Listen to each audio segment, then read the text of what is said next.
welcome to Market Today. This is the wrap up of the next 1.5 hours that you will see the live trades that will be happening on the markets. We are in fine shape in the last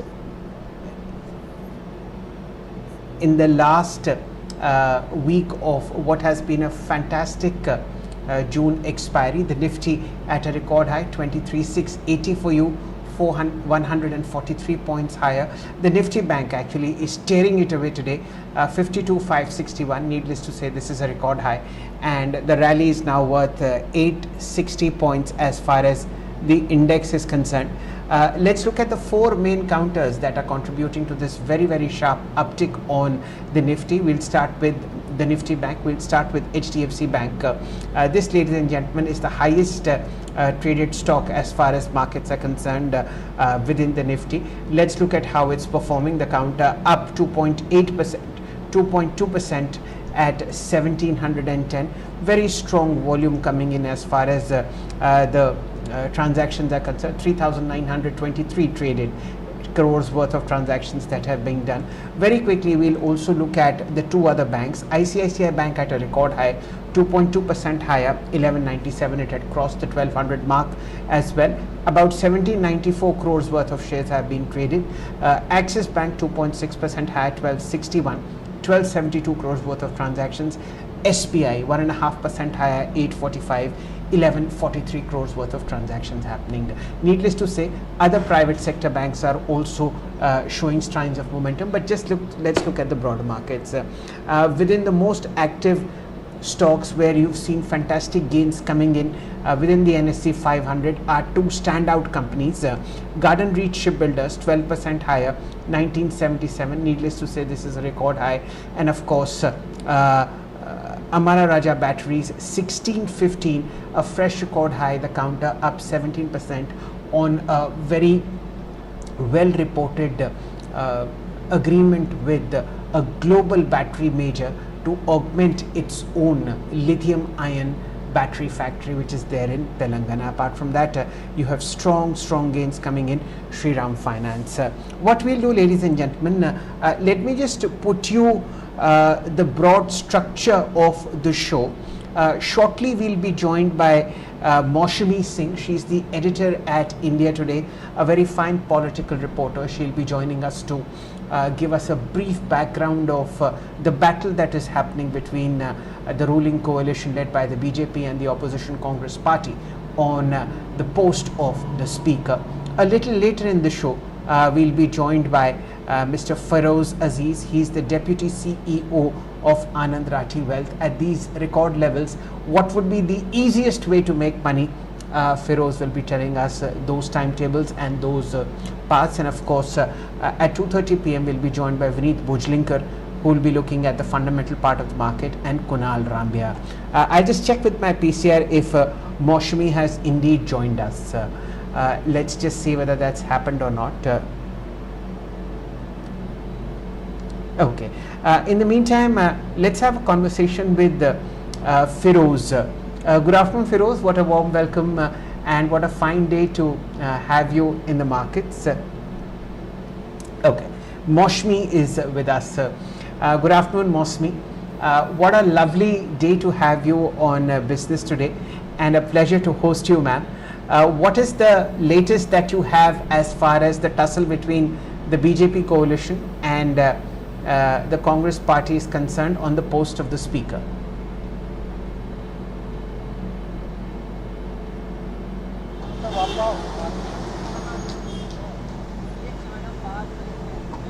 Maushami, can you hear us?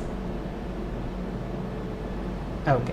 What we'll do is, ladies and gentlemen, we'll go to Feroz Aziz and then come back to Maushami. I believe there is a problem in the link. You can see her smiling in the ground, but we'll come back to her in a while. Good afternoon, Feroz. A very warm welcome. मंगलवार है तो बाजार में पूरा मंगल ही चल रहा है. Nifty Bank 880 points higher, 52,591. A roaring record high on mid caps, small caps, auto index, you name it, it's at a record high. The Nifty also at a record high. What do you think is the sentiment on Dalal Street, and what is driving this market?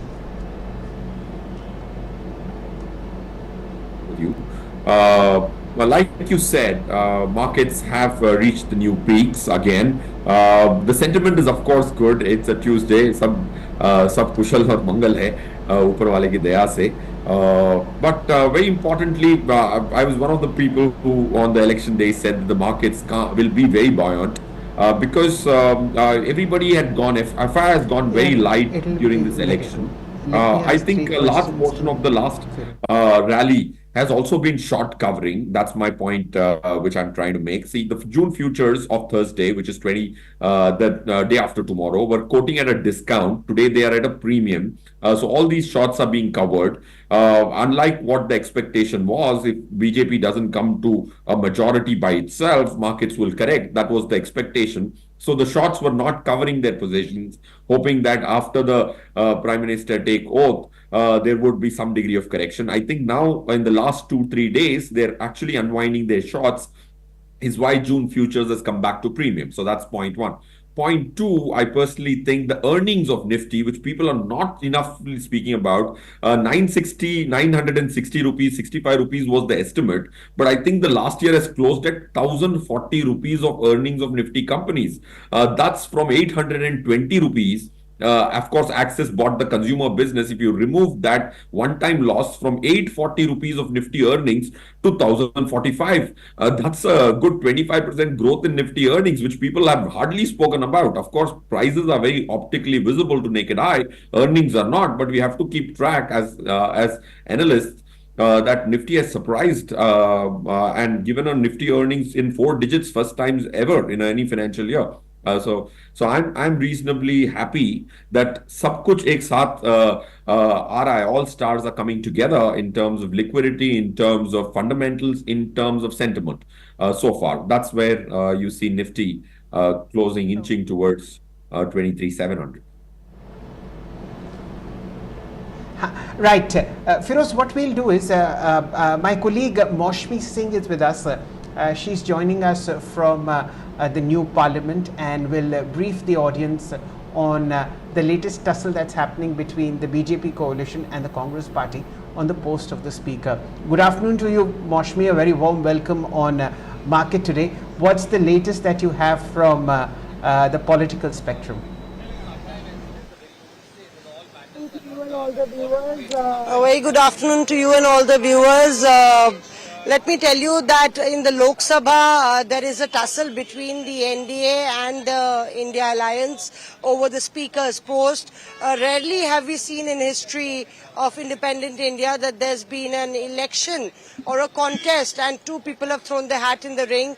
Perhaps this is the third time round when an election would actually take place for the speaker's post. So clearly, you know, the number game is doing the entire is creating the entire tussle where the opposition is not ready to back out with its demand.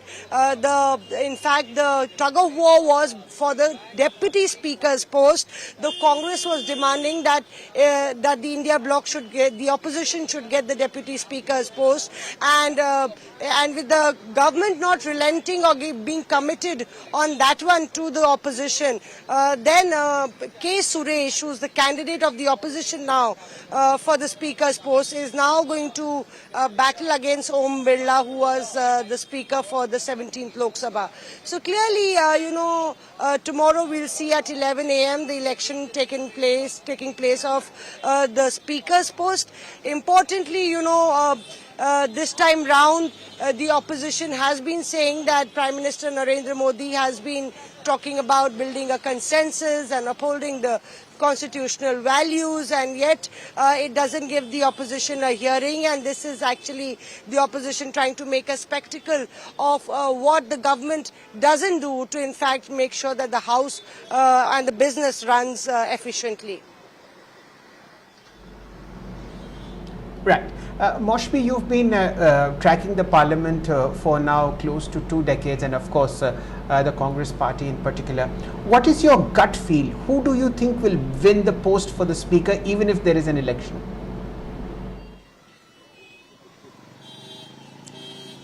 So clearly, clearly, this is more about the perception battle. As far as the numbers are concerned, the numbers are stacked in favor of the government. So it's going to be more of a perception battle where the opposition is going to be very vociferous, very vocal.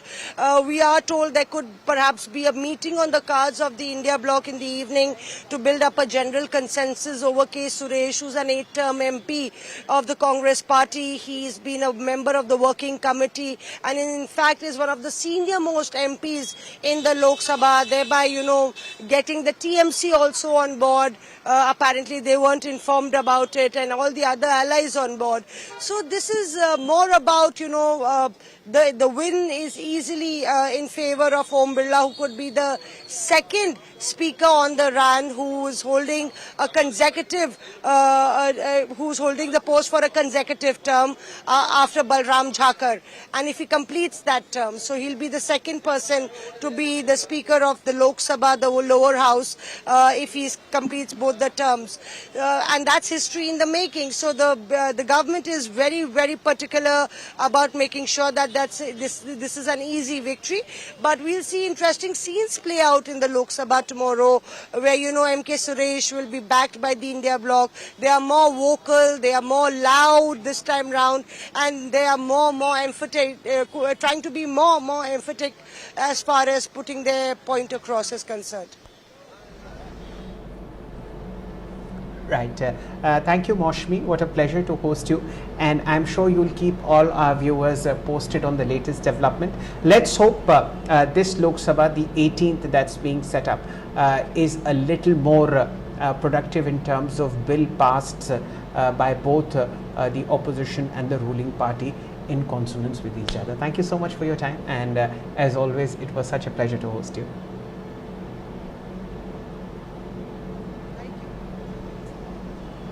With that, ladies and gentlemen, let's come back to our markets. This is the latest that we have from Parliament, that there's going to be a tussle between the opposition and the ruling coalition led by the BJP on the post of the Speaker. From the side of the BJP, it's Mr. Om Birla, who will be looking forward to his second term. The markets in fine shape. The Nifty Bank now 946 points higher, 52,645. Needless to say, this is a record high. With us is Feroz Aziz, Deputy CEO of Anand Rathi Wealth and one of the finest equity allocators of capital that is there in Dalal Street. Feroz, coming back to you.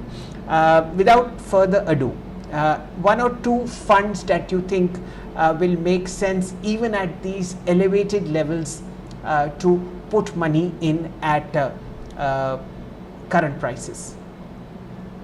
Yes, if I have to give you a couple of funds, I of course have to start with something which has a larger portion in large caps. So I would still say HDFC Flexi Cap, which has been your favorite fund as well. And so is it mine, and it continues to be a value-based principle. So I think HDFC Flexi Cap can be bought even at these stages of the market because it has larger portions in large cap, and large caps have pleasantly surprised in the earnings. And I think the Nifty earnings are expected to be almost 1,150 for the next year. So I think that's one fund you can surely look at. In the small cap space, I will give you a little offbeat fund, which is an Invesco small cap fund, which is managed by Tahir Badshah himself. It's a smaller fund in a small cap space, especially where the markets are elevated in the small cap valuation side. Agility is going to be very important. A large fund is going to find it very difficult to move across stocks. That's why an Invesco small cap, keeping in mind the elevated valuations in the small cap space, especially in few counters. These are the two funds which a person can definitely make staggered or even lump sum purchases as long as the investment timeframes are greater than 5 years plus. Okay, so these are the two funds that we've discussed earlier as well. Feroz, coming to this issue of staggered SIPs and of course a monthly input into savings, even at current levels, not only prices but valuations are very, very elevated. Yet people come on a regular basis to ask, kya lump sum dal dein?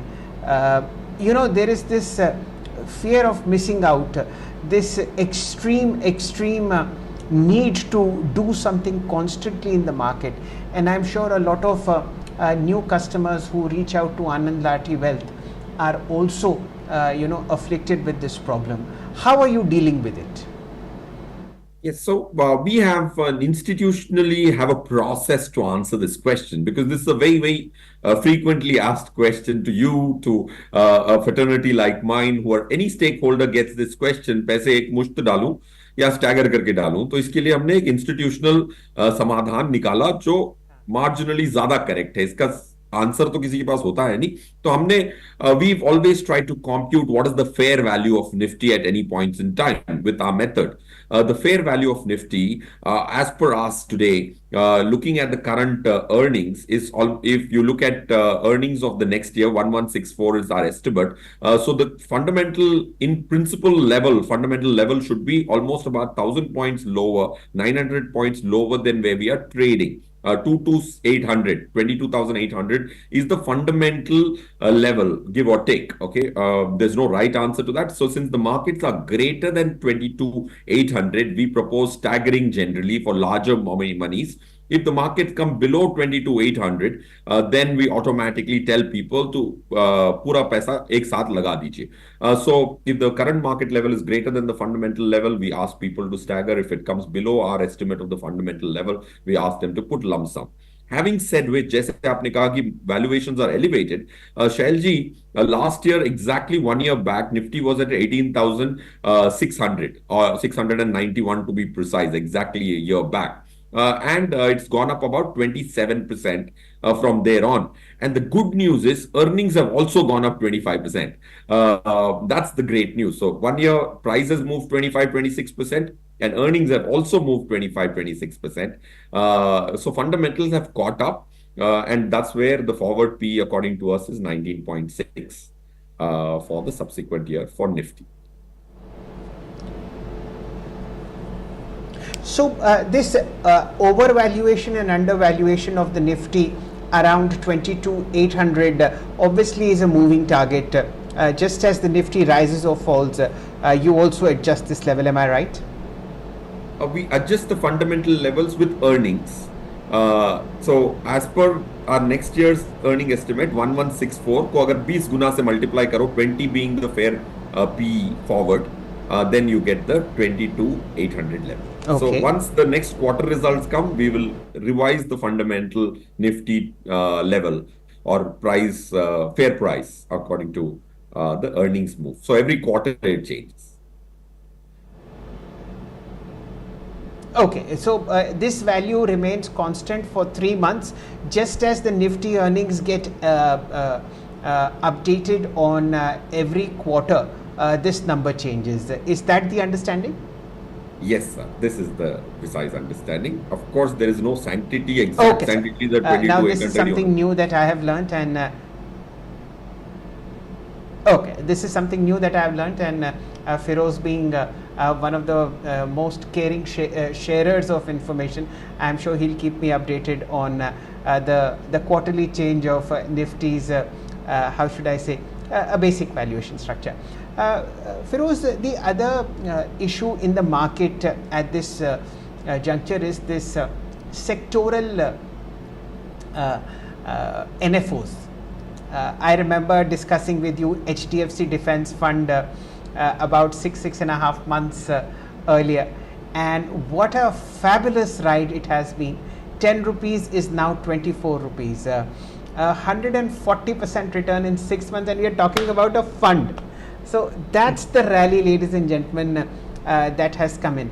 At the same time, we also have Motilal Oswal AMC's Defense Index Fund. Would you be having a view on this NFO?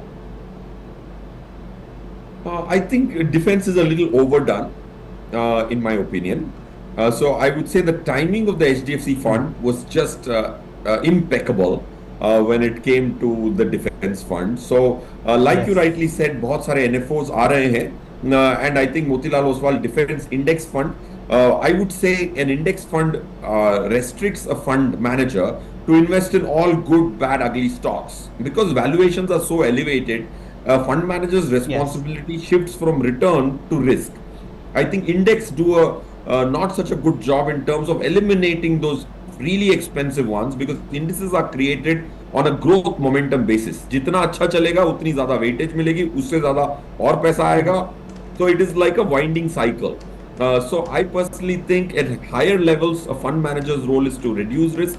So buying an index fund at higher levels, especially a specific sector, if not as narrow as defense, is something which I would be skeptical given the valuation, because all stocks, and especially those which are high valuation stocks, will get larger weightages because indices are created on growth principle. Fair point. And just to highlight this this frenzy that we are seeing in the markets, Feroz, as far as defense is concerned, today is the day for Garden Reach Builders. 16.5% higher. It's changed a digit.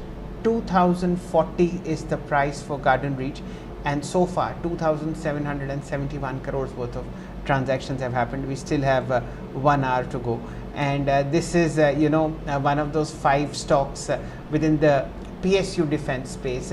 Each of them have Feroz picked up a day which they like, and one of them on a daily basis gives you double-digit returns. So you can well imagine the frenzy that is there for defense counters, and therefore the launch of this fund. Very well put.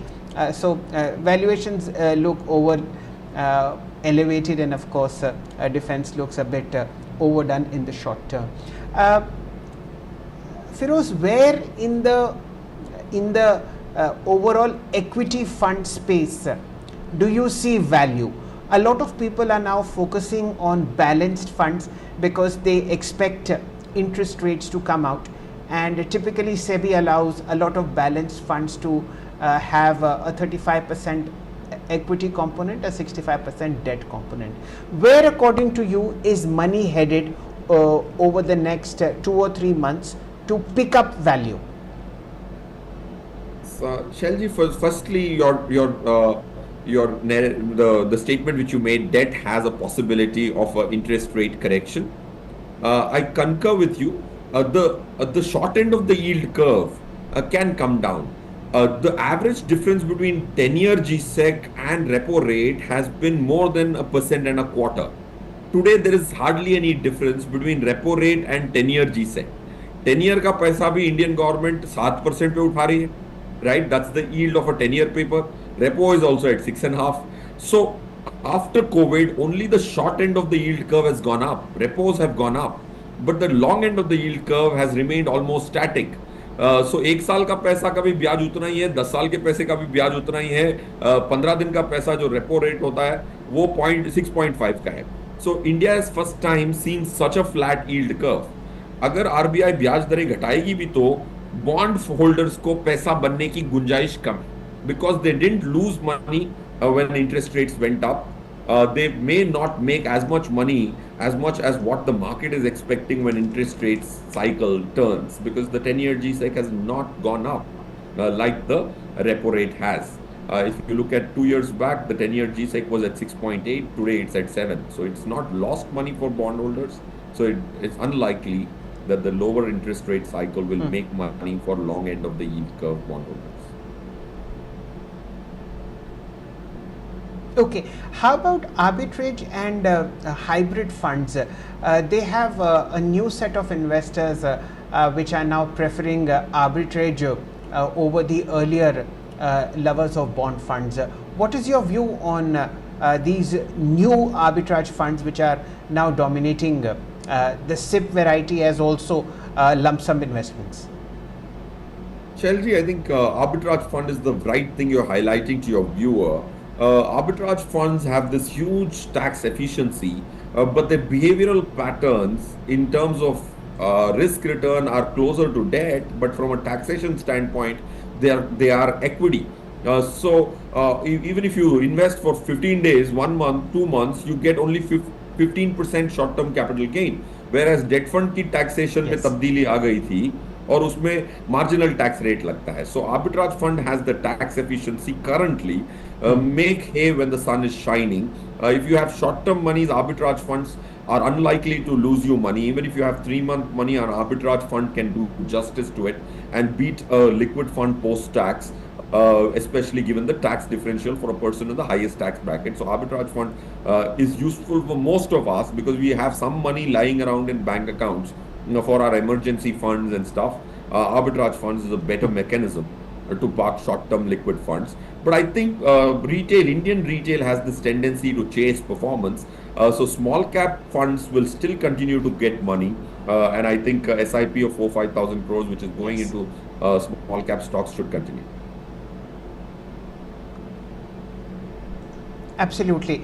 They remain, how should I say, the magnet and the lightning rod on top of Bombay Stock Exchange's building for attracting investors of all hues. We'll be shortly showing you the data on Invesco India Small Cap Fund, which was just highlighted by Feroz, and its fund manager, Mr. Tahir Bhadsha, has often graced our channel, just as Feroz does once a month. And again, one of the finest portfolios that one could look at, very, very liquid. In fact, Invesco Small Cap Fund was the top performer in that SEBI exercise, which was done to see the liquidity risk of the portfolio. So keep that in mind when you look at Invesco. We'll just show you the net asset value for Invesco for the direct route is somewhere like 42 rupees. We'll be shortly showing you that data. Feroz, coming to one more part of the market which is showing some signs of regulatory activity, which is the SEBI action that has happened on Quant AMC. How are you as a mutual fund manager for large ultra HNIs navigating this path? What are you telling investors who have money in Quant scheme, especially the small cap fund, to do? Shail sir, the good part of a mutual fund investor is he does not have to react on a news so clearly. See, if there is a stock in news, the stock corrects in price the same day. And I'm sure we've seen several instances of regulatory actions on several businesses, and their impact seamlessly flow on the same day and the subsequent trading days. And most of these stocks where there is a regulatory intervention come on the lower circuit. But since a mutual fund investor does not invest in the company but invests in the shares bought inside the portfolio, you don't have to act on investigation. You have to act when the investigation completes. That's the fundamental principle. Unless there is a huge liquidity crisis, then you don't want to be the last person holding the pillow. So point one I'm trying to make is that since it's a mutual fund, the performance of the fund does not depend on the regulatory action, depends on the underlying stocks, which is not Quant as an AMC. You don't own that AMC.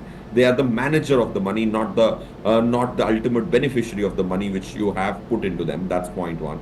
Point two, of course, there could be several people, sentiment gets dampened, people redeem money. Our estimate, which we do mathematically, Quant must have lost about 600-700 crores yesterday because of the sentiment out of the 90,000 crores, which I think is still less than 1%. If there was a 10% outflow liquidity crisis yesterday, then my narrative would have been that you please stay on the sidelines, remove your money. But we keep a very close watch in situations like this. I don't think Quant has lost more than 1% of its assets after this news has broke out. And we have a mathematical formula, we compute this for schemes. That's point two. Point three, in my opinion, an asset management company was delivered performance. Of course, the watchdog as a regulator is awake. So I, as a mutual fund investor or a distributor, feel extremely comforted that my regulator is watching out for me. That's why a great performing asset management company is also being investigated for something. So I feel very comforted that my regulator is awake and taking care of my interest, my clients' interest, and all investors' interest, especially the retail ones. So reinforces that mutual fund is the most regulated platform for common investing. Okay, I think that's a wonderful response to a crisis that is on the radar of many investors. Remember, quants schemes in the small cap, mid cap, large cap space have the pole position over the last many quarters, and this regulatory action, the search and seizure that has happened in quants 2 offices in Mumbai and in Hyderabad, plus at some brokers level, has put in a distressing note for investors, and Firoz's advice is absolutely perfect. In fact, Quant Mutual Fund, in its response to SEBI's search and seizure, has said that it's cooperating and that all is well. Firoz, Sakshi is joining us. I'm sure she has a lot of questions to you. Sakshi, good afternoon. A very warm welcome. Nifty 152 points higher, and Nifty Bank just taking it away 835. Do you have any queries for Firoz? Good afternoon, Shell, and good afternoon, Firoz. As always, what a great day to welcome Firoz as he's with us on another record day for the markets. The Nifty Bank, Sensex, the mid-cap index, all of them are in fine shape. And of course, the Sensex now nearing its 78,000 milestone. The Nifty also at 23,700 odd. So we are just little while away from that 24K that we've been looking at. Ab ki baar 24,000. That's something we started off by saying when the elections were still due. Firoz, is that going to happen? I'm sure that you would remember that we were discussing this right when the elections were in the offing, and we had spoken to you that time too. Yes, Sakshi, I think this was your phrase, which you coined, "Ab ki baar 24,000." I think that was very innovative phrase, and I very clearly recollect you having said it when we were at 22,000, 22,000, 23,000 kind of levels, sub 23,000 levels for sure. In my opinion, I think these are all psychological levels, but I'm very positive for this financial year for Nifty. Given the kind of earnings which have come up, and that's what Shail sir and me were discussing with our viewers. So I think that 24,000 is very likely, given the fact that I have tracked one data which has always, or not always, at least for the last 2 years, given the right signs for 10 times out of the 11 I have tracked it. So I think that's the FII long short data in the index futures. Anytime it goes 80% or above on one side, the market starts moving on the other side. So today we are almost at an equilibrium. The FII long short data on index futures says 50-50, close to 50-50. So I think markets are not overbought or oversold, at least from a short term standpoint, because this variable has said it right. For 10 out of the 11 times in the last 2 quarter years when I've tracked it very mathematically. So I think 24,000 is very likely, but I'm reasonably confident that the market is going to be buoyant. On 4th June also I said this at 21,200 levels when people started predicting that markets are now going to be a falling knife. But I don't think that would happen. So I think markets are going to be buoyant is one conclusion which I can reasonably make with a high odds. Now, 24,000 definitely is something, and Sakshi, I think aapke muh mein ghee shakkar, that phrase which you have said should become true sooner than later is my perception as well. Okay. So, Firoz, we're just about less than a month away from that big bank union budget. Do tell us what are your key expectations this time around. Should the markets have elevated expectations from the budget, or should we simmer down some of those expectations? See, I think budget has 2, 3 important heads under which you can create expectations. And I generally think that the economic expectations will be met. The expenditure expectations will be met. But when you speak of individuals like you and me, we have generally expectations from the income tax slabs and all these which actually matter to our lives directly and not indirectly. So I personally think in the second head, I don't think I would expect too much. Any changes in taxation, direct taxation would be unfair to expect, because in India, even if I earn 15 lakhs, which is 7 times my per capita income as a country, I can end up paying only 10% tax, which is the lowest in the top 5-7 economies. 15 lakh की अगर कोई पगार ले और नई tax regime में file करे तो 10% की टैक्स आती है. That's 7 times our per capita income. So I think expecting anything further on reduction on direct taxes is unlikely. But one expectation from an income investment taxation perspective, I think the capital gain head requires huge amount of simplification. Corporate tax is simplified, direct tax is simplified. The capital gain tax is one of the most complex heads with three dimensions of different assets, different time frames, and STT and non-STT. I think that simplification is on the cards. May not happen in this maiden budget of this government, but should happen in this term, is my expectation. That's on the three heads. My take, Sakshi, right or wrong. Okay. Feroz, we've managed to pull out the two graphics that of the funds that you had mentioned, HDFC FlexiCap, right there in front of you. 1942 is the net asset value. And, Sakshi, these short-term painful choices on what tax slab you are and how much tax should you be paying is one of those niggling points which never get solved. One must focus on creating long-term wealth. HDFC FlexiCap has an asset under management of 53,000 crore rupees. I remember buying it personally for 14 rupees. The net asset value is 1942 rupees now. आप ले लीजिए tax आपको जितना चाहिए, but the kind of wealth that has been created is phenomenal, and our job as market watchers and Feroz's job as suggesting great places to invest money should be followed upon. बाकी क्या tax है, everything will be worked out. और मतलब this is up 125 times. इसमें से थोड़ा tax दे भी दिया तो क्या बुरा किया. Ditto for Invesco, one of the finest small cap franchises we have. I think 42 is the net asset value for Invesco. This is a slightly older value that is there in front of you, but nevertheless, two great funds by our friend Feroz, and as always, it's a wonderful chatting with you. Thank you, Feroz, for being with us, and we'll again bother you when we meet for the national budget. Just a point that I wanted to make. The last time when Feroz came and he suggested HDFC FlexiCap fund, the net asset value was 1742. Today that he's come, it's 1945, 1946. In a span of less than 2 months, that's the progress of a fund. Forget an individual stock. Thank you, Feroz. Thank you, Faisal. Thank you, Sakshi, for having me with you. All right. Viewers, what we will do is come back to the markets. A fine green screen in front of you.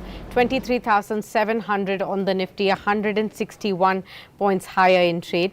And now we are going to be getting you something, another very important point, and which is with respect to railways, which a lot of you viewers would also be very interested in too. And my colleague Asim is now with us to give us a sense of how Jupiter Wagons, something that we have touched upon many times in the recent past, has been performing, and where does it stand when it compares to the other peers of railways as well. Asim, take it away.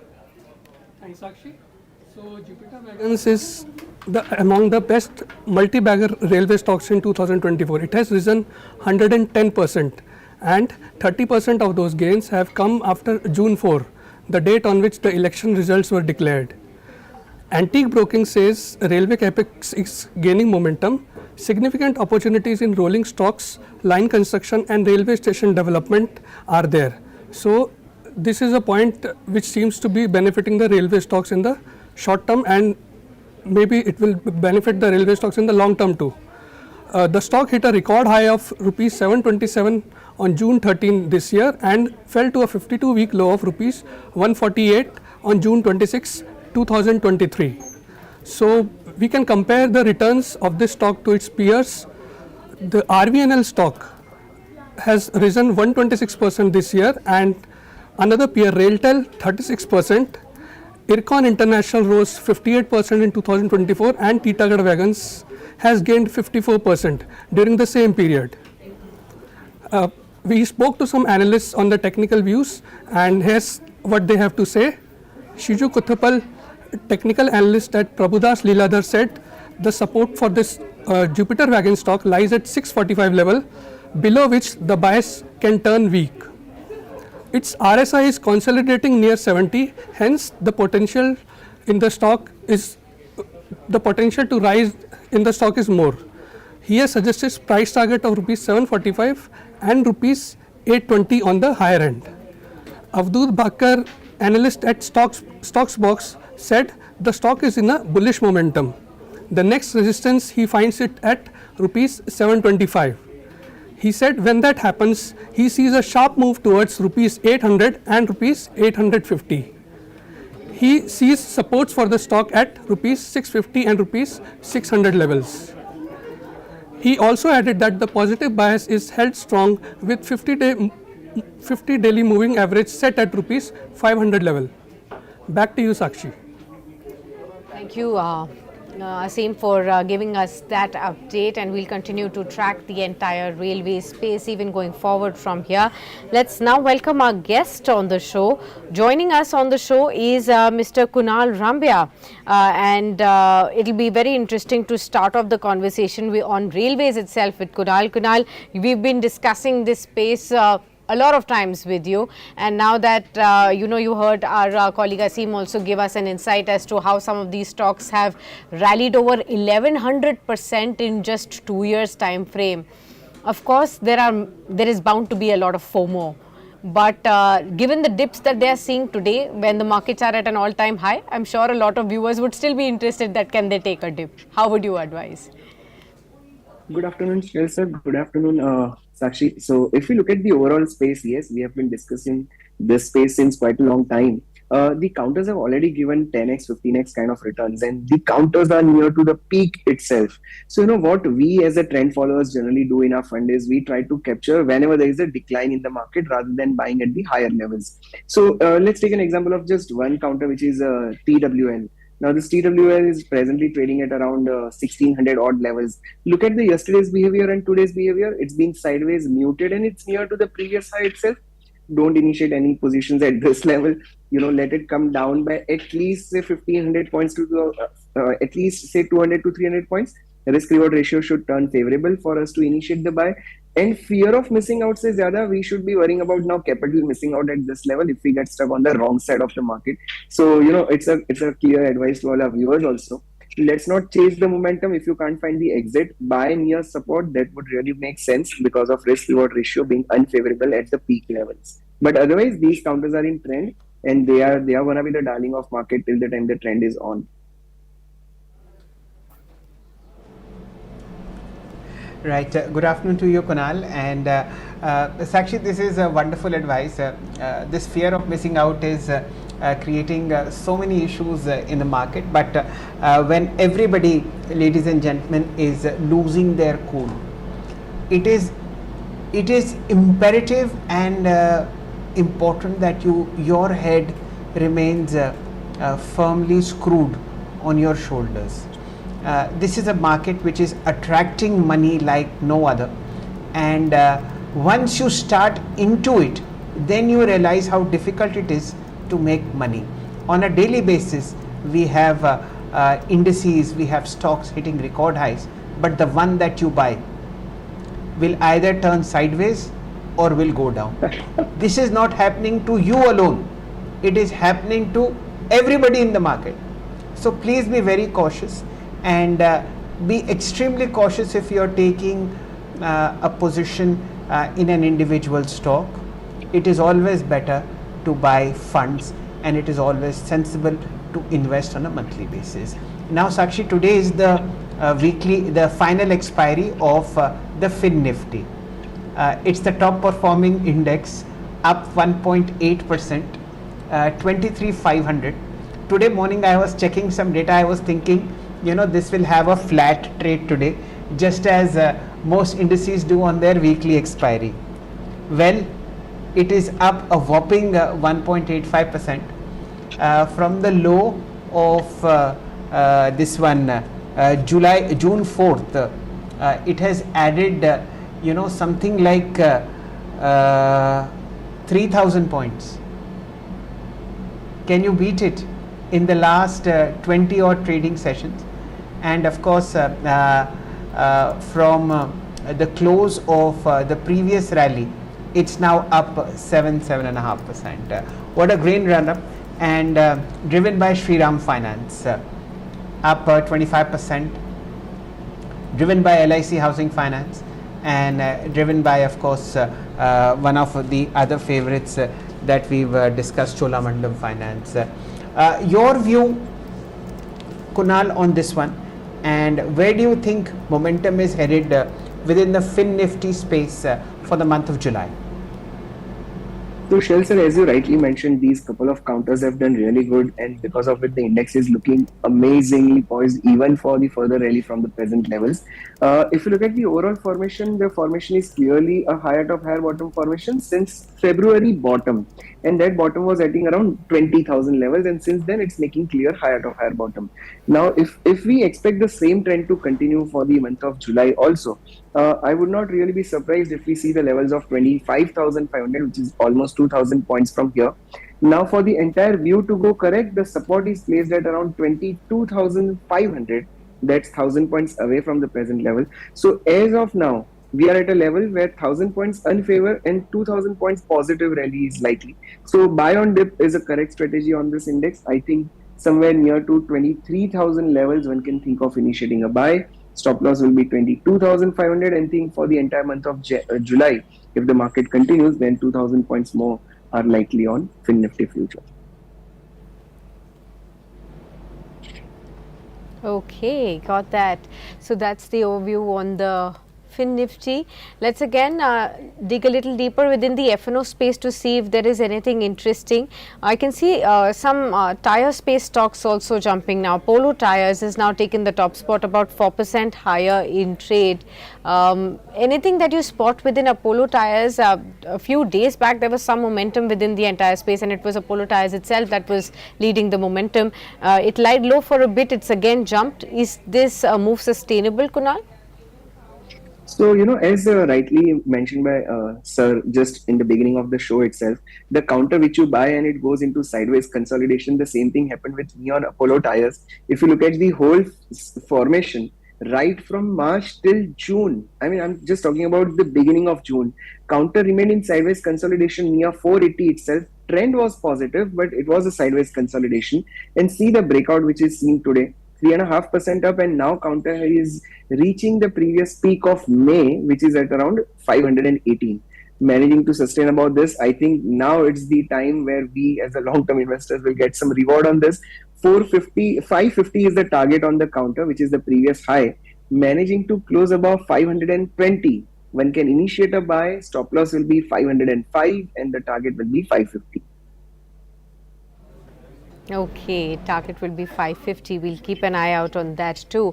Let's again look at some of the broader market winners at this point in time. If there is an interesting trend, of course, Amara Raja that we had touched in the morning, it briefly touched that 20% circuit, came back, and it's again at 19%. Level on the upside right now. Apart from this, Jindal Poly is up 16%. Craftsman Automation, something we marked in the morning, 14.5%. Atul Auto is also driving sharp, about 11.6% higher in trade for this one as well. Auto ancillaries, is that a space, Kunal, that interests you? A lot of these counters are actually doing the round. Samvardhan, Motherson, the entire space seems to be buzzing yet again. What looks positive? So I've been honestly taking only one counter, and that's Motherson Sumi, and the only reason being this counter, I was taking this since the long time, and till the trend is very much comfortably positive. So yes, I think there is a lot of room for the upside even from the present levels. So with the stop loss of 180, one can initiate a buy. I think the counter can go up to 225 levels. Now again, this is a very positional target, so I don't expect the counter to reach immediately. And second thing, because in the recent times we have seen a big spurt already, I think I would be more comfortable if the counter comes down to say 185 kind of levels. One can initiate a buy at that time. For momentum trading, even one can initiate a buy at the present level. Stop loss being 190 for short-term trading. Targets are 198 to 199 for the day itself. Kunal, when you recount your own experiences of being a trader, it's so absolutely correct that it's happening across the board. a lot of trading positions have turned into investing positions because we buy the momentum and then we suddenly realize, अरे बाबा जो peak बनी है ना वो हमारी purchase से ही बनी है, and when you look in the hindsight you feel, hey भगवान ये हमने कैसे कर लिया, how could we do it? But every single day crores and crores of investors are doing this exactly. The only piece of advice which is my own personal experience that I have learned so far is that the market is extremely forgiving in nature. If you buy a quality stock, the worst you can do in buying a quality stock is buy at its record peak. But over the next 1-2 months, 3 months, it will always come back, provided you buy quality. So whenever you see a disappointment in stocks such as ICICI Bank, HDFC Bank, Axis Bank, Reliance, so on and so forth, they may trouble you for a short term, but they will always sort of take out their previous high sooner than later. So have faith, have hope. Whatever is happening to you, you are not alone. It's an industry-wide, it's an investor-wide phenomena. With that background in mind, Kunal, your view on HDFC Bank. It crosses 1700, the all-time high is 1754. What are the charts telling you? Will it disappoint or will it go further? So, Shel sir, I remember very well, and just in today's market, during market hours itself, we were discussing in our office, 17th Jan, when the counter gap down opened by 9%, that was a day when we shortlisted this counter to initiate the buy. Our personal buying was at around, first buying was at around 1460. The only reason being the previous bottom of November was at around 1460. Counter entered into sideways consolidation for almost 5 months. We kept on accumulating near 1400 levels only because of the trend line support. And look at the present level, sir, it's trading at 1715, near to those multiple previous peaks. Now, if I were to simply apply the rule of technicals here, I'll say buy near support, sell near resistance. The strength of the counter itself is so much today that we can't even think of booking a profit at the present level. 1725 is the immediate resistance on the counter. I am 99% sure it will be taken out very soon. If the counter manages to go above 1725, then I think further thrust till 1775 is also very much likely. But at this peak level, rather than initiating a new buy, I'll think of reducing my old position and I'll hold the remaining position. So if you have bought, say, 200 shares and if you're comfortable holding 100, this is a time where you think of booking your 100 shares. The remaining 100 shares can be kept in the long-term portfolio for longer period of time, right? So that can be a good strategy on HDFC Bank for now. 1725 immediate trigger, above that 1775 is also likely. Right. Let's get Sakshi into the conversation. I think 6 months ago, both of us were discussing HDFC Bank around 1200, 1300 levels. And I had pointed out that look at the 10-year PE average of HDFC Bank and 10-year book value average. You'll find it trading below that price. And those were the juiciest moments to have it. Now, please don't get into it at a record high level and then blame us. But this is sensible advice. If you have it, maybe time to sort of book 25% and make somebody, how should I say, buy it at the record level. You should be a seller. Today's volume, 4,897 crores on HDFC Bank, Sakshi. And the second one is Garden Reach Shipbuilders. I don't have the heart to ask Kunal on that one, but a very, very strong volume build-up. 3,500 shares, 3,500 crores worth of shares on Garden Reach, and on Amara Raja Batteries, 3,000 crores worth of transactions have happened. Sakshi. Absolutely. What a stunning move on Garden Reach. Let's again pull up the entire shipping space to see whether it is a loner or is this coming along with the other magic movers like Cochin or a Mazagon dock as well, maybe a shipping corporation. So Cochin is up by 2% in trade, holding steady. 39.89 for Mazagon dock, about 0.6% higher in trade. Let's again look at GE Shipping, Shipping Concor, all of these stocks. Concor I think is up flattish again.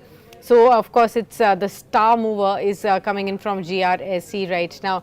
But Kunal, anything within the shipping space that you feel should be looked at accumulating for all those who have already had these stocks with this consolidation which is underway in some of the stocks? See, Sakshi, as we just saw the behavior of GRSE in the last couple of days, the new high was seen actually on 18th June. After that, the counter came down from 1900 levels to almost 1650. And last 2 days, again, it's positive, and today it's making a new high. So, as we just discussed, the trending counters we should be accumulating during decline. Let's take an example of Mesgaon Dock. The counter is not doing much since last 5 to 6 days. It's in sideways consolidation. Just wait for the consolidation to give a breakout, or think of accumulating near 3800, 3835 can be a good level to buy. Again, these are trending counters near to support, can offer good risk reward ratio. So near 3835 we can initiate a buy. Stop loss will be 3735, and let's keep the target open. On the spike, we can again discuss during our show itself, and we can ask our viewers to trail the stop loss and hold the position. So I will not be really keen to buy GRSE, but I'll think of buying Mesgaon Dock near 39, 35 kind of levels. Okay, got that. Let's again look at some of the buzzers within the F&O space. LIC Housing Finance has moved to the top point within the F&O gainers list, 4% higher. Remember, we were discussing a little some weeks ago about this entire affordable housing theme. Kunal was a part of it as well, and we've discussed the housing finance companies ad nauseum. LIC Housing Finance is now up 4.6% at the high point of the day. Let's look at also even Canfin Homes and PNB Housing Finance to see whether there is a move within the entire space, and maybe even GIC Housing Finance. 2% up move for Canfin. Again, there is a very strong move that has come in just in the last 1.5 hours or so. And let's also ask Kunal, where is he keeping his focus within the sharp move that is being seen across the board within the housing finance names? Yours, Kunal. So, Sakshi, I'm more comfortable with Canfin Home. Again, the observation is very clear. I always expect the counter to come out of that small consolidation at least. If you look at Canfin Home since July 2023 so far, counter was consistently facing the resistance of around 845, and on the lower side it was getting a support at around 720. In this week, the present week, counter has given the first time ever breakout of this broader 1 year consolidation, and coming out of that consolidation, I think there is more room for upside on Canfin Home. So with the risk reward ratio being favorable, so keeping the stop loss at around 855, 860, I think one can initiate a buy, and the targets can be, first target can be 1000, and about that 1250 can be the next target.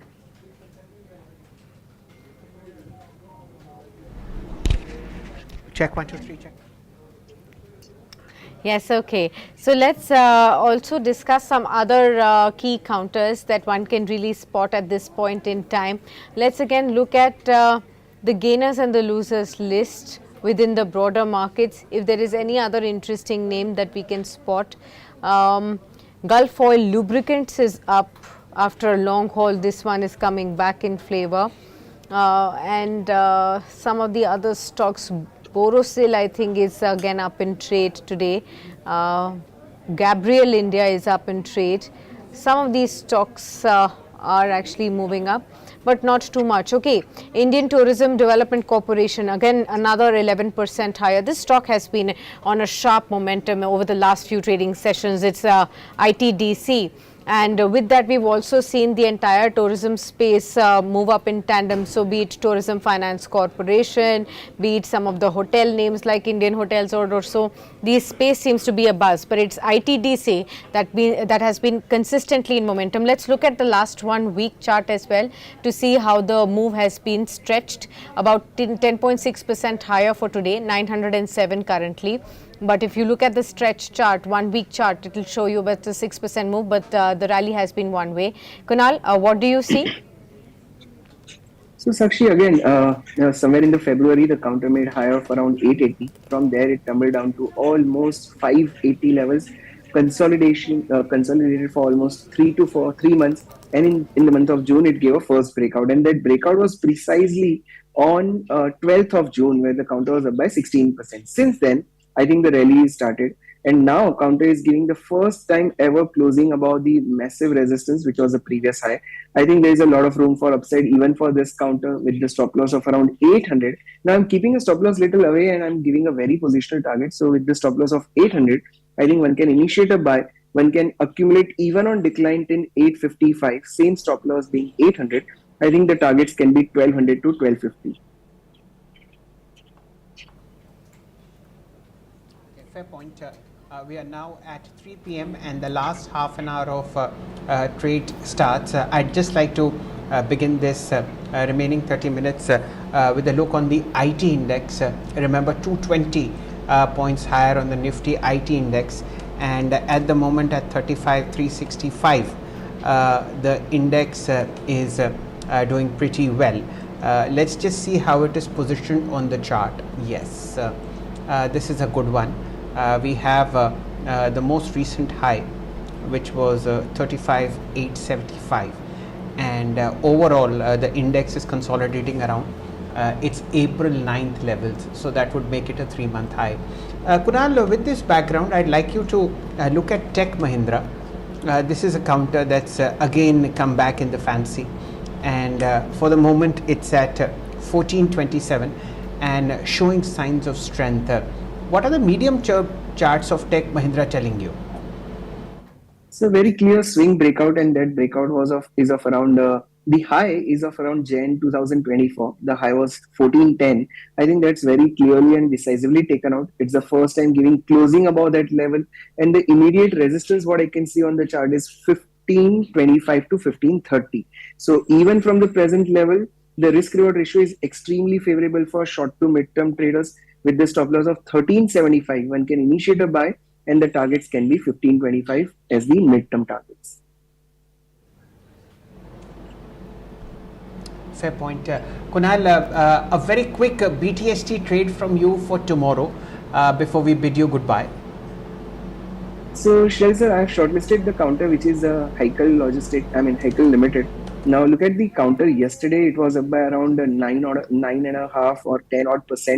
Today it's continuing in trade with the massive volume. The volumes are highest since last 1 year, I guess, and it's giving a consolidation breakout again. So even at the present level, one can think of buy on decline till around 345. I think one can keep on buying. Stop loss will be 340, and the targets for tomorrow can be 355, 360. For the entire month of July, the targets can be 375, 380. So it's the best short-term as well as long-term pick for our viewers. Fair point. Heikel is showing a lot of positive signs on long-term charts as well. Remember, it's the chemical space that is making a very, very strong comeback, both fundamentally as also on the technical charts. And Heikel was one of those high beta counters up about 18-24 months ago. Thank you, Kunal. Have a nice trading day, and it was a pleasure to host you. Same here. Now, ladies and gentlemen, we are joined by Vineet Bolinchkar, Head of Research at Ventura Securities. Good afternoon, Vineet. What a pleasure to host you. A lovely day to have you with us. A 900-point rally on the Nifty Bank, almost unstoppable. A record high on the Nifty, Fin Nifty. Pick up any index apart from the IT index, it's at a record high. Are you booking profit, or are you picking up new stocks? So there's a churning going on, and I think Bank Nifty is in the limelight completely. I like your Axis Bank, HDFC Bank. These are two of my favorites, along with Kotak, which I think will pull the Bank Nifty to even further heights. Absolutely. Well, I remember, Vineet, last time we had spoken, you had said that I had asked you a question that within these top private banks, which will be your favorite, and you did say it was Axis Bank, and I remember that. And today again, it is the top mover on the Nifty, and it is leading from the front this entire private banking rally. Where do you see Axis Bank really headed now? And if someone has a long-term view and is looking at buying Axis Bank today, in comparison to the other two heavyweights, HDFC and ICICI, what can one really expect from this? My guess is that ICICI Bank over the next few months, maybe a couple of quarters, should be north of 1450 and 1500 rupees. Got that. All right. I think there's a massive breakout that's taken place on the Nifty 23,710 that can be seen right now, 175 points higher. Where do you see the Nifty headed now? Do you think after a bit of consolidation that we saw over the last 2 weeks or so, is the market poised for further rally now? And do you see levels of 24,000 and above that also in the offing? I think 24,000 is actually virtually next door now because yesterday we were around 23,300. Today we are 23,700. So we've seen already a 400 point spike, and putting another 300 on the index is not too difficult. I think this next boom will be led by the market leaders, namely HDFC Bank and Reliance. Yes. That's a very, very fair assumption to make, that the rally from 23,700 to the next first halt will be led by ICICI, Axis and HDFC. They are showing all signs of breaking out further, and this can be gauged with the percentage change that you see on the Nifty Bank. Today 1.8% higher, and the Nifty is just 0.7% higher. So extreme outperformance that is seen on the Nifty Bank. Vineet, for the benefit of our viewers, could you please explain what is driving this momentum on indices itself? The Fin Nifty, today it's the monthly expiry, but it's the top performing index, up 1.9%. It's gained somewhere like 1300 points in this month alone, and it is not an exception to the rule. In fact, all indices have posted such smart gains. What is driving this? There has to be some logic apart from liquidity.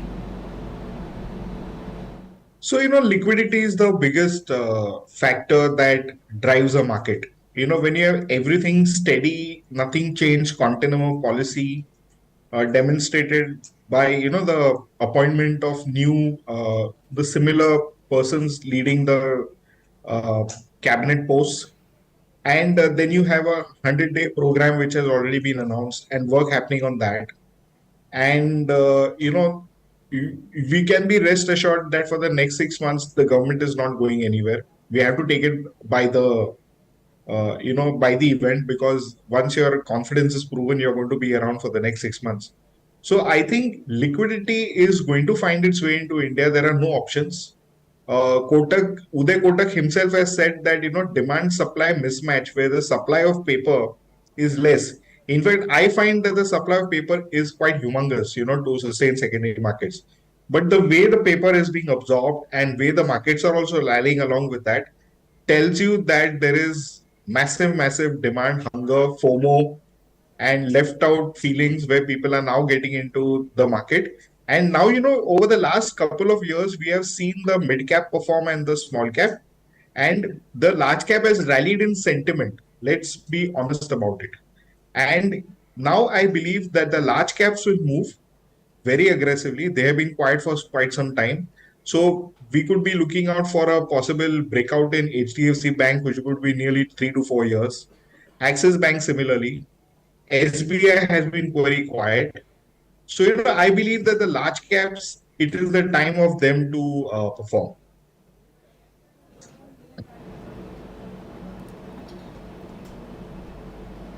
Okay, got that. Shriram Finance is one counter I wanted to discuss with you, Vineet. What is your view on that one? It has been consistently moving higher. Let's pull off the stock. It's now 3.7% higher in trade. Of course, I think it must be a record high again for this one at 29.88. What is your overview on this one, and where is this stock really headed? Huge volumes can be seen today. Yeah, so, it is it is that theme which is playing out as we spoke. So it's not concentrated only on the financials. So we can broadly divide financial stocks into 5 areas. You have the private sector banks, you have public sector banks, you have the NBFCs, you have the financial services, and you have the small financial banks, if you may look at it. Now we have seen, and of course the insurance stocks, we have seen that the private sector banks were not performing for a very long time, and NBFCs were lagging behind also in performance. So now these two together are doing pretty well.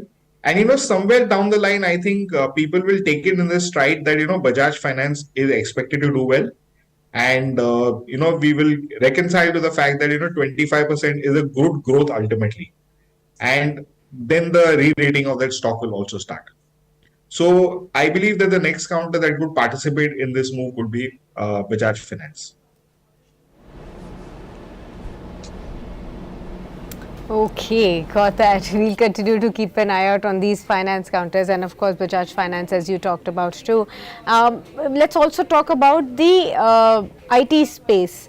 And where do you see the entire IT space also headed? About 0.8% higher for the Nifty IT. It's finally coming out of its diffident move that we've been seeing across the board. So Tech Mahindra, Wipro, Emphasis, you look at these stocks, these are the ones that are rallying, and the IT index is now at the top point of the day too, with of course Tech Mahindra also at the top point, about 2.1% higher in trade. Your sense within the IT pack, in a recent while we also saw Accenture's report come about with its guidance being lowered on the lower end, but do you think that is a cause of concern, or will the IT space back home find favor with probably a lower rupee? So we have always been circumspect on the IT stocks, and the lowering of the guidance in Accenture, as you noted, is the sign of things to come. The job replacement in the US to AI is just blitzkrieg, and you're going to see similar things play out here. Obviously, jobs will be created in India, but they're going to be low value jobs, and we are going to see a lot of churn happening at the mid tier level. Once that happens, there will be revision of pricing contracts because much of the work is being done by AI. So if you get a bump, it's a one-time bump, but after that there is no repeat business coming in for software services. So increasingly the work is now going to be done by AI, and I believe that software services somewhere have to rethink their business models and transform into product companies, if you will, to get the next leg of it.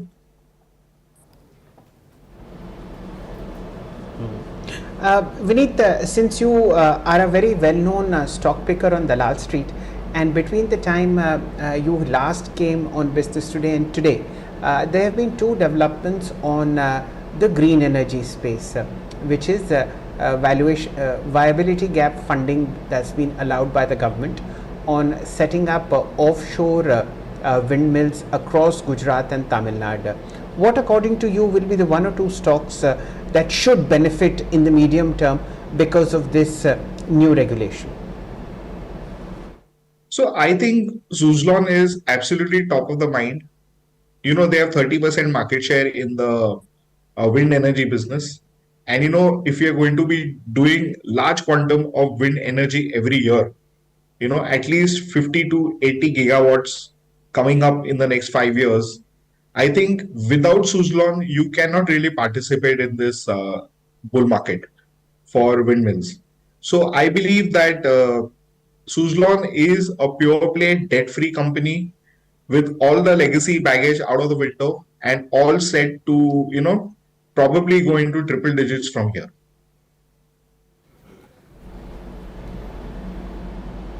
Okay, that's one pick that you've mentioned from the let's just say manufacturing space, which oversees this green energy sector.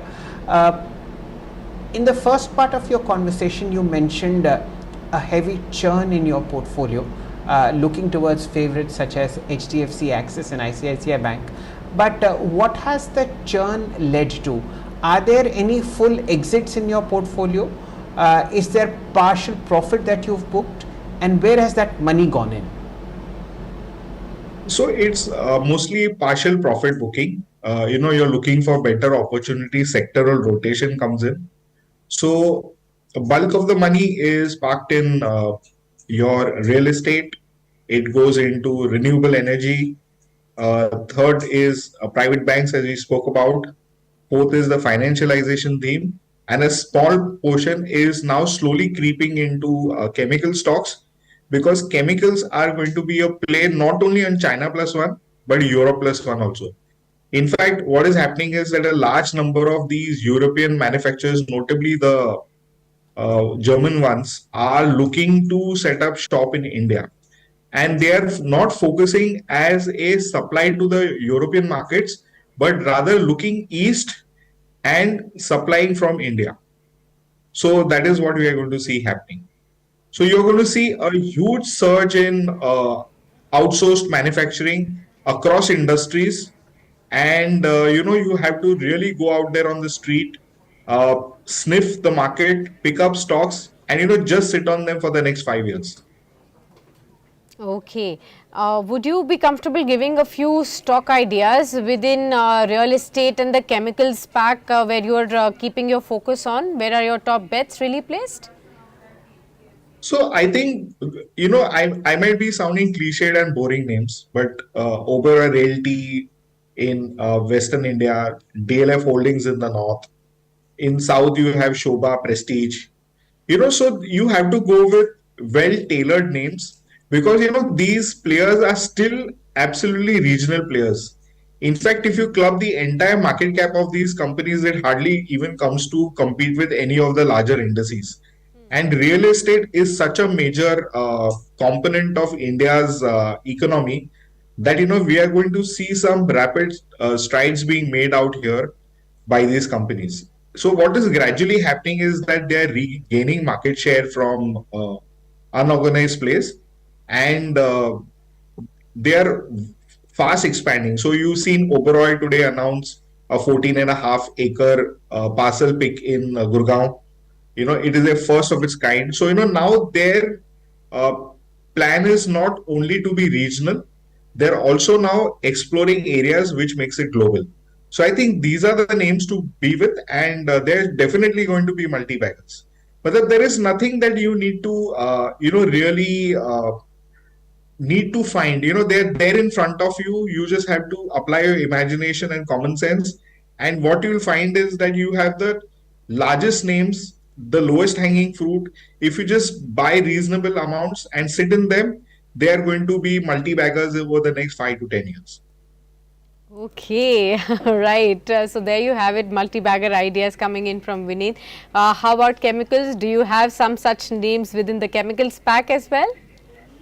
So I think Tattva Chintan, Clean Science, Aarti Industries, SRF also to a certain extent, Gujarat Fluorine, Gujarat Fluorocarbons. Look at, AMI Organics doing some fantastic work. They've raised 500 crores. They're doing a lot of work in the, the battery space, where they are making additives and, battery solutions. So these are some of the names that come to mind.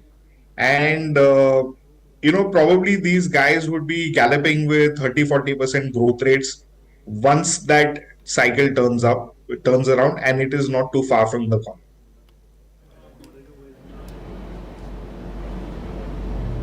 Vineet, I just couldn't get the first name in the chemical space that you mentioned before Clean Science. I said Tattva Chintan. Tattva Chintan. Okay, fair point.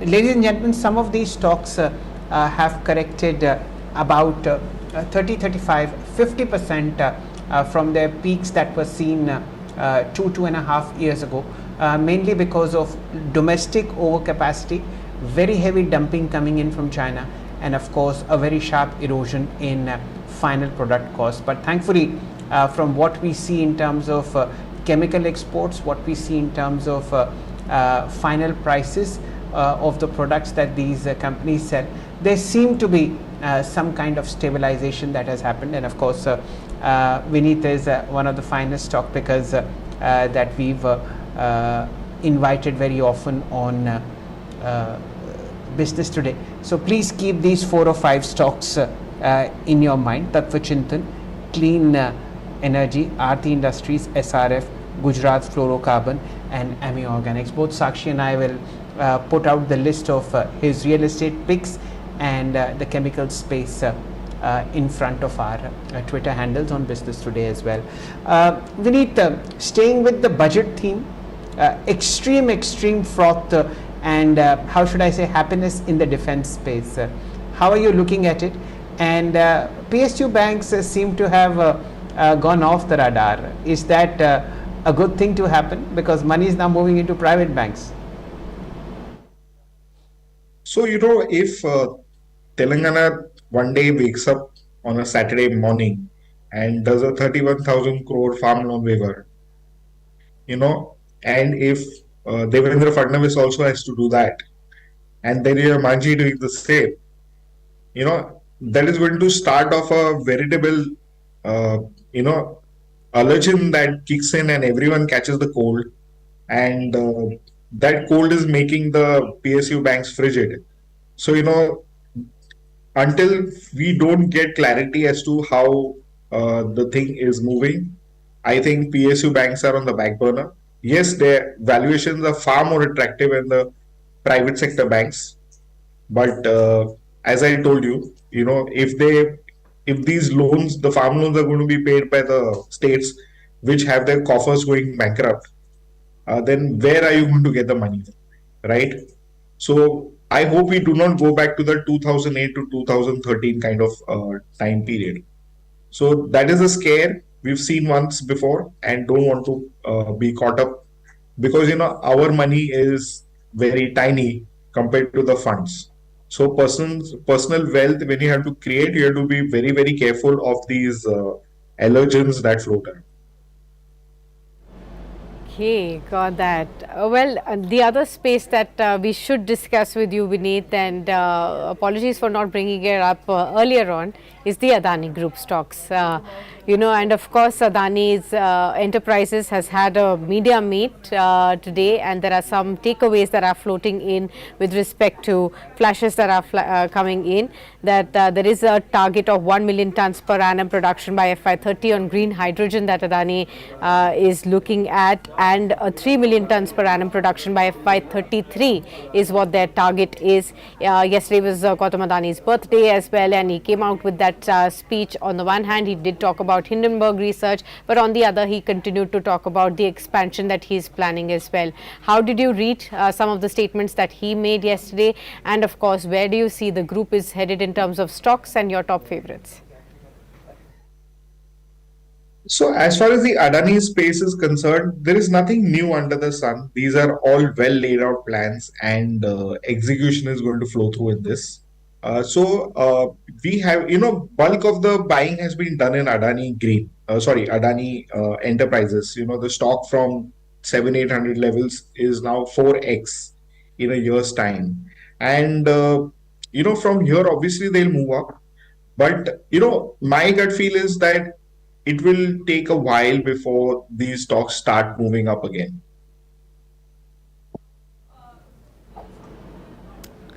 Okay, got that. So that's fair point, and that's. Yes, Shell, please continue. Yes, actually, I just wanted to mark the Nifty 200 points up. Nothing short of completely amazing rally that's upon us. We have 23,470. We have 23,740 in front of you. Now I'm reasonably certain that we'll be closing above 23,700, which in itself is a very, very good thing to happen. Again, absolutely liquidity driven. ICICI Bank has changed a digit, now record high above 1,200. Let's do a volume check in terms of the kind of money that has been traded. You see 6,260 crores worth of transaction on HDFC Bank, 2.3% higher. ICICI Bank has 3,182 crores worth of transactions, 3% higher. Axis Bank 2,180 crores, 4% higher. And of course, Garden Reach has, it's the second most active traded counter, 10% higher, 3,857. The counter crossed 2,000 rupees very briefly, a bit of a profit booking intraday, and there's no stopping AREM, which is Amara Raja Battery, 1653, 20% higher, 3,300 shares, 3,300 crores worth of transactions. Vineet, you've hunted very well in the auto ancillary space as well. Stocks like Gabriel, Precall, Banco India, and today the two battery makers, Amara Raja and Exide. Are these prices overheated, or are deep pocketed players seeing beyond 2 years, 2.5, 3 years? What is driving this very sharp rally?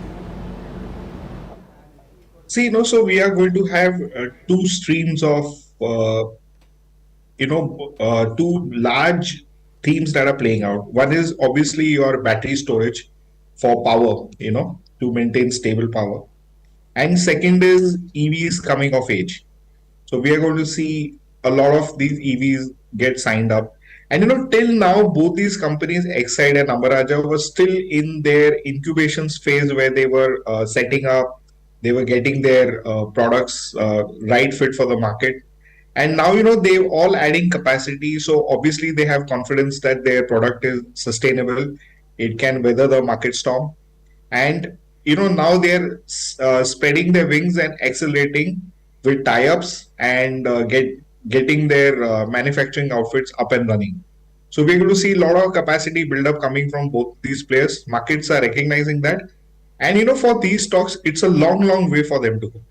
So what your renewable energy stocks were a year ago, Exide and Amaraja will be doing that this year. Okay, wonderful. That's a great way to put it. Thank you so much, Vineet. Always a pleasure to host you with us and to seek such wonderful insights from all our viewers as well. So thank you for being with us, and congratulations yet again for the markets hitting record high levels yet again. Remember, Shell, you began the day talking about cricket and how we saw a fantastic match yesterday. I think the Nifty felt bad that you were not talking about its century and now double century as well on the Nifty. So that is definitely catching up to the cricket fever that we were seeing across our newsroom as well, right in the morning trading session too. And the Nifty Bank is up 940 points, a 1.8% surge, a very strong surge that is coming in. The Sensex at over 78,000, milestone achieved for the very first time, 78,000. And across the board, if you look at the sectors, it's not that all the sectors are really participating. It's clearly the banks, the financial services, private banks, IT, and the broader markets. It's just limited to those. But those were quite enough for the markets to really hit across the boards record high in trade today. So if you look at the top 5 counters on the Nifty, you will find Axis, HDFC, ICICI, Shriram Finance and Tech Mahindra within the IT pack as contributing from the top. On the downside, it's BPCL, Aisha, Power Grid, Asian Paints, Tata Steel, ONGC, some profits being taken off there. F&O movers, LIC Housing Finance, we discussed, Apollo Tyres, we discussed, Shriram Finance, City Union Bank, HDFC, AMC, these were the top movers. On the downside, again, you had stocks such as United Breweries, Oberoi Realty, Naveen Fluorine, Vedanta. These were some of the drags that came through. The PSE index, in fact, slipped away 0.7% odd or so on a day like today. Anything else, Shell, that you want to add? Yes, actually, I would just like to make a point. Whenever an index moves 1.7% or more, either from a very recent low or sets up a record high with this kind of a rally. It's happened on 2 indices today, which is the Nifty Bank, exactly 1.8% higher, and the Nifty Financial Services Index 1.9% higher. This is the beginning of a new rally on both these indices. Now, if you don't agree with this assessment, what you can do is not participate. But what you can't do, ladies and gentlemen, is short the market. There will be a lot of pain for you. A new thread has emerged in ICICI, Axis and HDFC Bank. All of them have closed, ICICI and Axis have closed at record highs, and it is only a matter of time when you will see the biggest of them all, HDFC Bank, overcoming its previous high of 1750. So Bank Nifty, get ready for 53 to 50 fairly shortly, and of course we'll see very sharp moves coming into Axis, ICICI, and then Kotak and IndusInd will also start participating. My sincere advice is, if you disagree with the market, it's okay, but don't short it. Sakshi. Okay, there you have it. The screen has frozen, 184 points higher, 23,722 on the Nifty. We'll wind up at that. The Nifty and the Sensex have both shut shop at record closing highs, viewers, and we will continue to track markets for you, and the overnight cues we will bring you tomorrow morning. So stay tuned. There's a lot of action going on even beyond the stock market hours.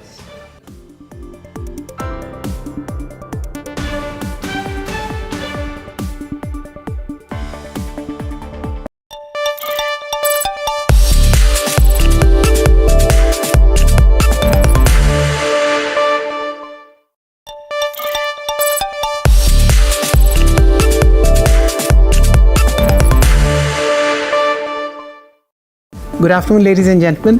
I am Shail Bhatnagar. This is Business Today Television, and with me is my colleague Sakshi Batra. The show today is Market Masters, and amid the daily, almost minute by minute hustle bustle of the market, we request you to pause your mind and listen to the next 45 minutes to this wonderful conversation that we are going to have with a market master. Our guest today is Mr. Nishchal Maheshwari. He's the CEO of Centrum